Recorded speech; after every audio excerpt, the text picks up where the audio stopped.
असेतु सिन्धुपर्यन्ताय यस्य भारतभूमिका पितृभु पुण्यभूमिश्चैव स वै हिंदूरिति स्मृतः।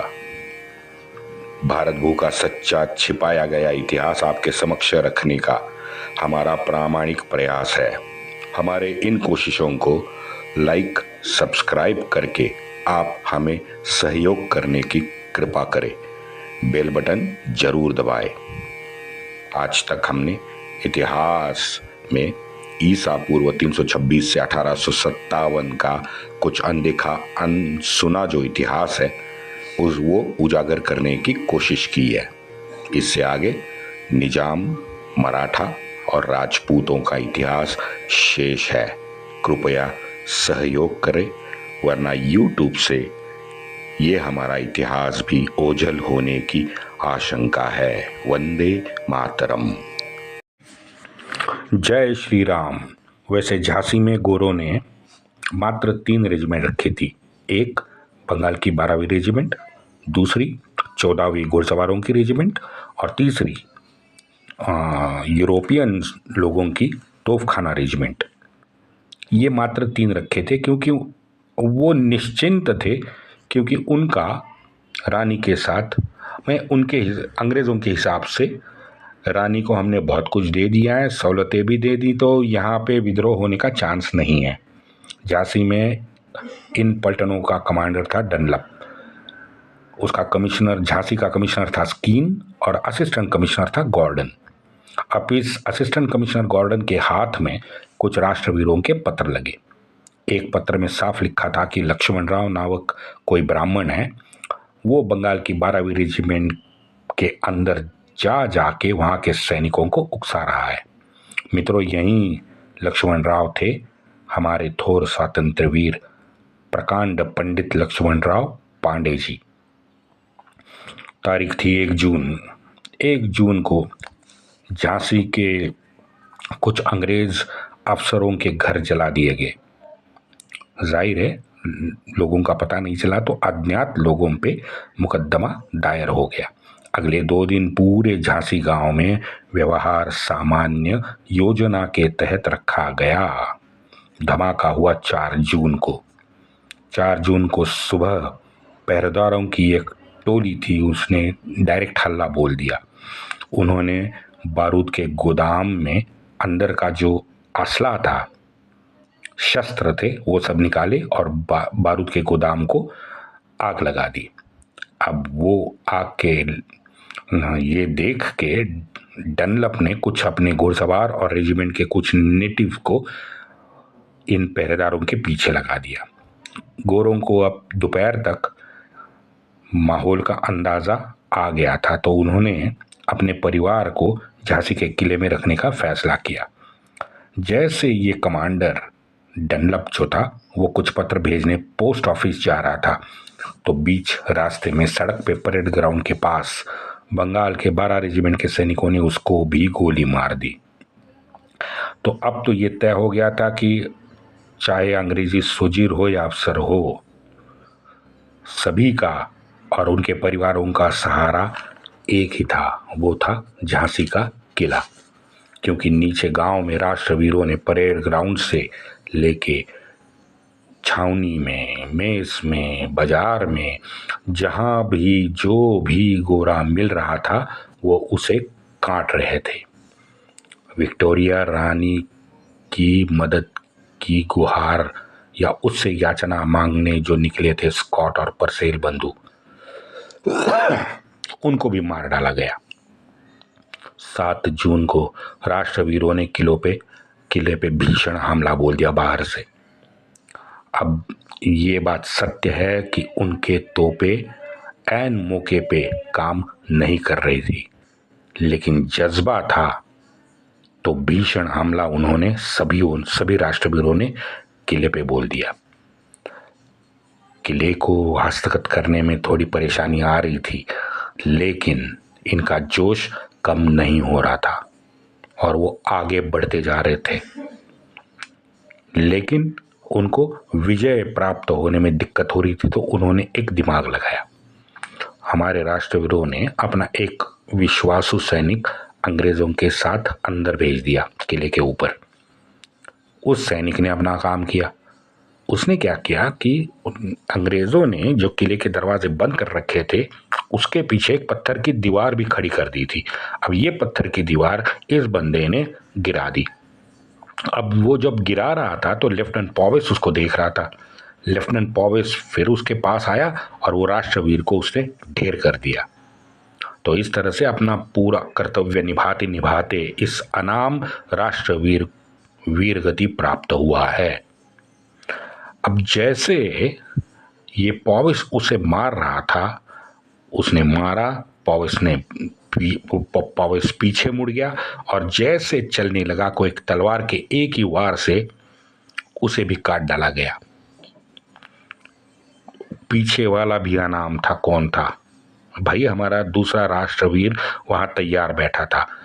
अब नीचे से ऊपर इन राष्ट्रवीरों ने तो एक भेजा था, इसका सीधा मतलब है कि अंदर जो पहले से था वो भी हमारा राष्ट्रवीर ही था। तो पहले से प्रेरित होने के बाद में उसमें भी जोश आ गया और उसने भी काट डाला। अब वो जैसे भागने लगा तो लेफ्टिनेंट गर्गेज ने उसको देखा और उसको मार डाला। ये नाटकीय लगता है लेकिन ये सत्य घटना है।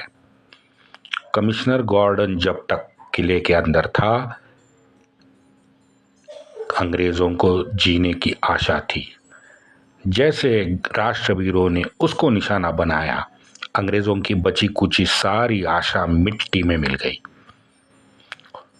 हमारा शूर राष्ट्रवीर योद्धा रिसालदार काला खान और उस वक्त के झांसी का तहसीलदार राष्ट्रवीर अहमद हुसैन, इन दोनों ने तो गजब किया। इन दोनों ने अंग्रेजों के गोलीबारी से बिना डरे अपना स्वतंत्रता का निशान लेके किले के दरवाजे तक ये जा पहुंचे। अब जैसे ये जा पहुंचे उनके पीछे 40 राष्ट्रवीरों की फौज भी जा पहुंची।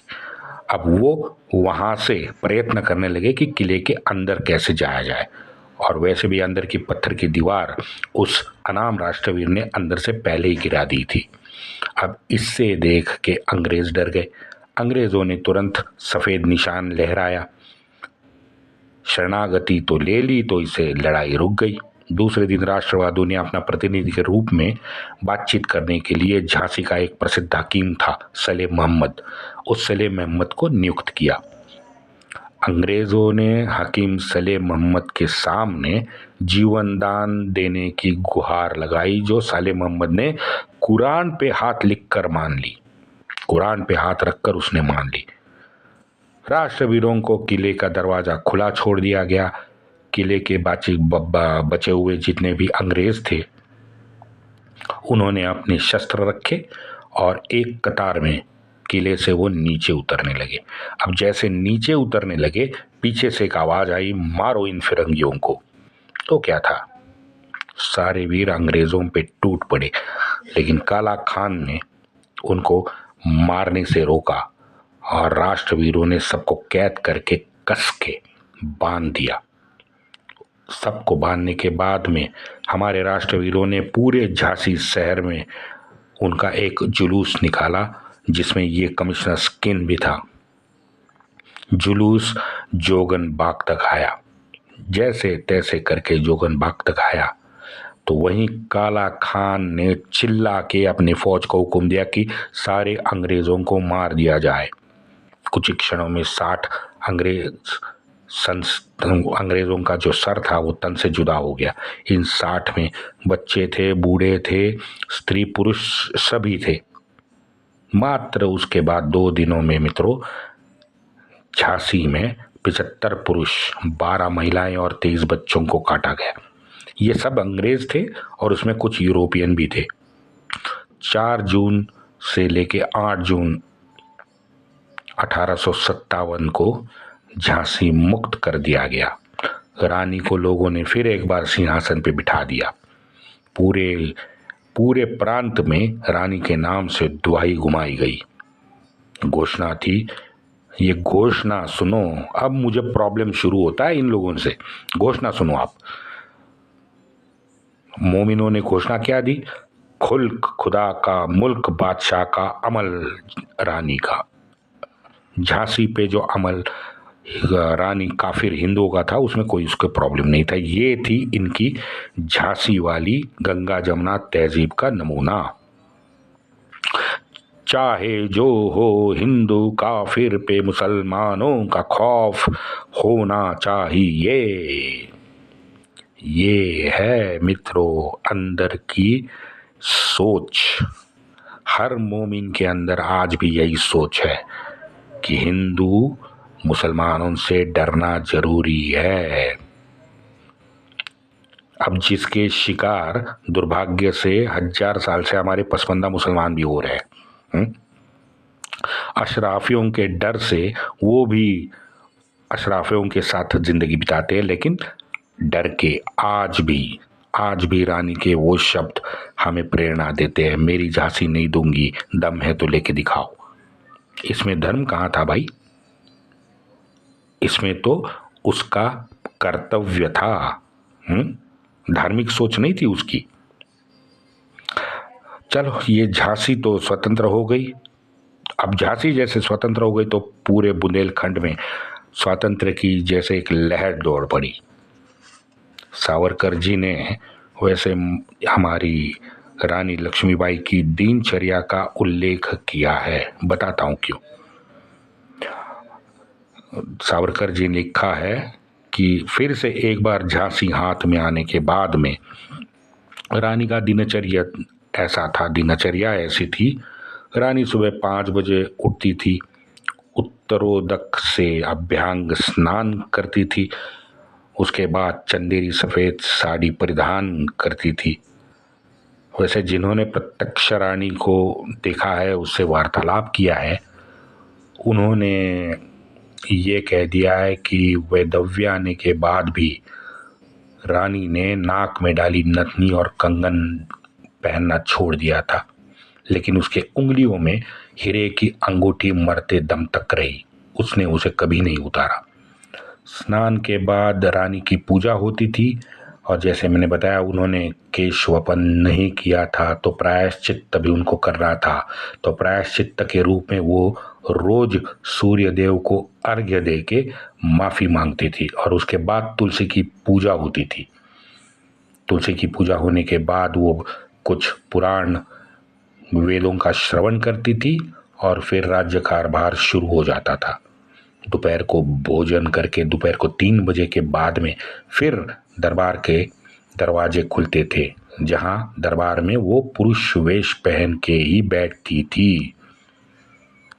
लेकिन हाँ, दरबार में पर्दा भी वो रखती थी और उसके अंदर बैठती थी। कहते हैं कि जब वो कोई आज्ञा देती थी तो वो आज्ञा को स्वयं लिखती पहले थी और वो कागज आगे बढ़ाती थी।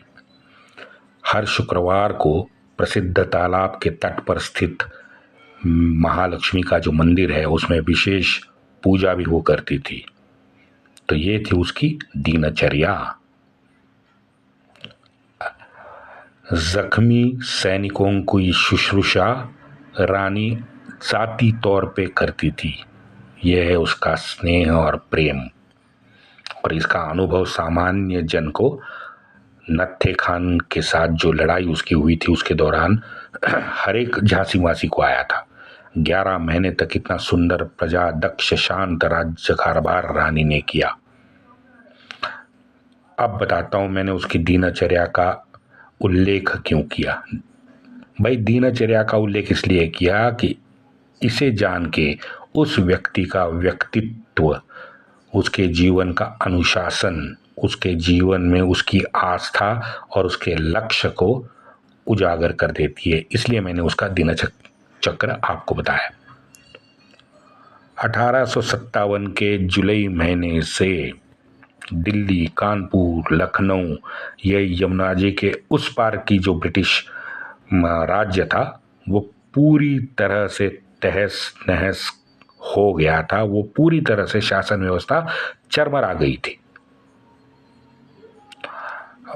ब्रिटिशों ने वहाँ पे अपनी हार देख के फिर एक बार कमर कसी, लेकिन यहाँ तात्या टोपे ने जैसे ही लखनऊ, अयोध्या, कानपुर और कोलकाता छोड़ के क्रांति का केंद्र कालपी को चुना, तो वो लड़ने की जो ललक और वो जोश था ना मोमिनों में, वो कुछ कमजोर दिखाई देने लगा। मित्रों, मैं आपको बार बार कह रहा हूं और कहता रहूंगा, क्योंकि मोमिनों का असली मकसद भारत को स्वतंत्रता दिलाना नहीं था, असली मकसद भारत को दारुल इस्लाम बनाना था। फिर एक बार उनको मुगल राज्य ही भारत पे लाना था। फिर एक बार हिंदू काफिरों को डरने के लिए मजबूर करना था। लेकिन जुलाई के बाद उत्तर हिंदुस्तानी अशराफ को तात्या टोपे जैसे काफिर के नेतृत्व में लड़ने की जब बात सामने आई तो उन्होंने अपने हाथ पीछे कर लिए। इतिहास आप पढ़ो और ये जो मेरा कंक्लूजन है उसे झूठा ठहराओ, मुझे आनंद होगा।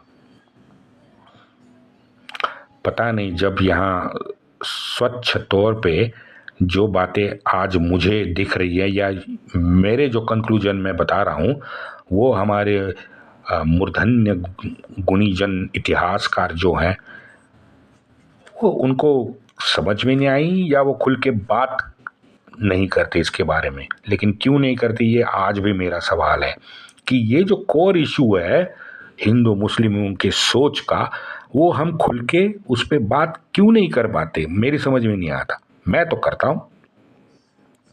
देखो, जब कालपी क्रांति का केंद्र बना तो सीधी बात है ग्वालियर और इंदौर भी इस क्रांति से अनछुआ नहीं रह सकता। लेकिन वहां कौन थे? वहां थे शिंदे थे, होलकर थे, ये दो मराठा राजा तो थे।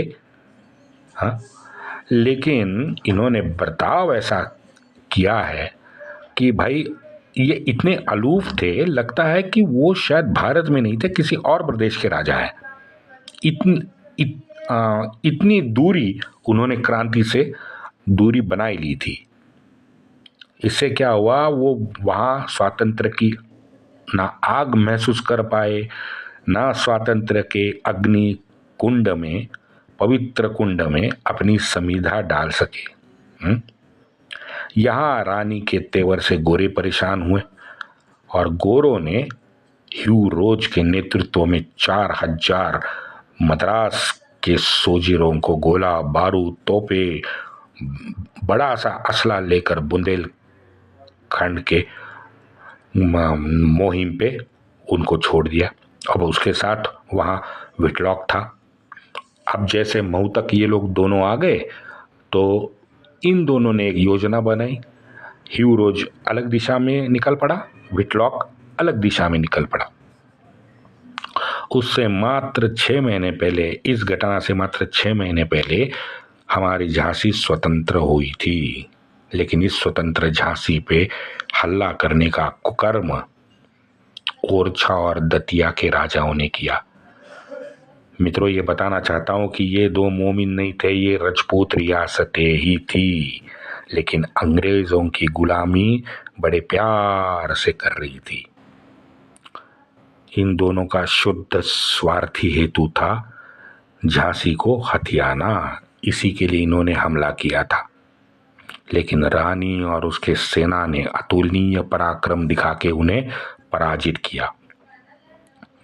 अब यहां अंग्रेजों ने रानी को प्रचंड बड़ा धोखा दिया, बिकॉज इन दोनों राजा के हल्ले के पीछे सोच तो अंग्रेजों की ही थी, इनकी रणनीति ये थी।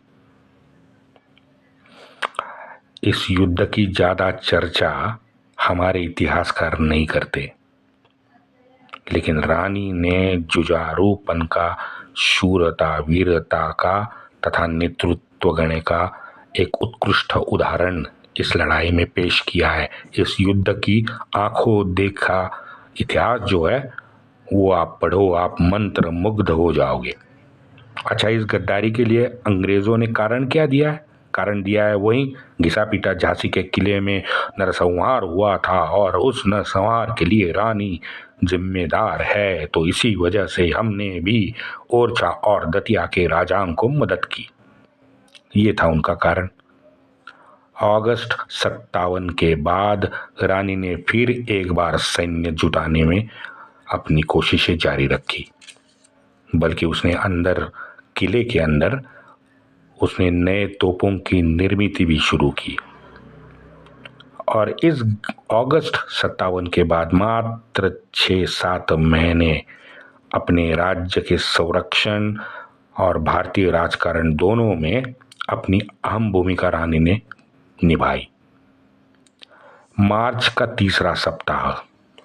तीसरे सप्ताह में ह्यू रोज बुंदेलखंड के सारी जितनी भी छोटी मोटी रियासतें थी, उनका भी बहुत रोचक इतिहास है, लेकिन अभी समय नहीं है तो मैं नहीं बताऊंगा।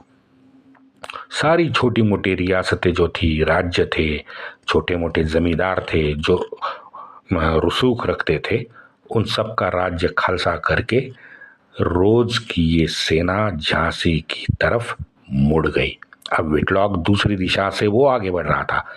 ह्यू रोज ने तो भाई अपने पर्सनल ले लिया था कि भाई जो भी है मैं लक्ष्मीबाई को तो हरा के रहूंगा।